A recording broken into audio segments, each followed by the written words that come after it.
అంటే మనకి ఒక క్లాస్లో జాయిన్ అయినప్పుడు ఖచ్చితంగా కొన్ని కమెంట్స్ అయితే మనం చేయవలసి ఉంటుంది. First of all joining report అడగాల్సి ఉంటుంది. సో జాయినింగ్ రిపోర్ట్ తర్వాత మనకి డైన్స్ సర్చ్ అవ్వనివ్వండి, ఫాలో అవుట్ అవ్వనివ్వండి, విసర్జన అవ్వండి, ఇంకన్నీ ఉంటాయి. అవన్నీ ఇప్పుడు మీకు మనం ఈ టాపిక్లో మనం క్లియర్ చేద్దాము. సో ఫస్ట్ మనకి జాయినింగ్ రిపోర్ట్ అడగాలంటే కాస్త సౌదర్న్ రావాలి కదా. ప్రేడ్ సౌదర్న్ జాయినింగ్ రిపోర్ట్ शुरू कर. జాయిన్.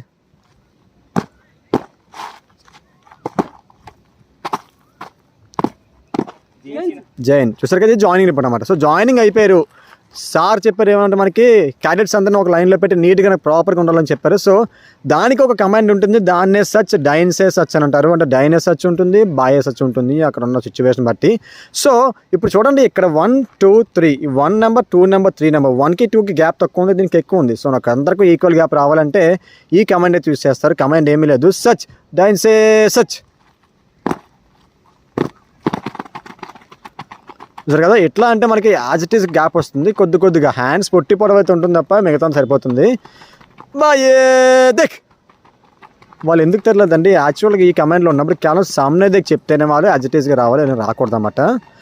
సామ్నే దేక్. చూసారు కదా, ఇది డైన్ సచ్ అంటే. ఇప్పుడు బాయే సచ్ ఏంటి బాయ్ అంటే అది క్వైట్ ఆపోజిట్ అండి. సచ్ బాయే సచ్.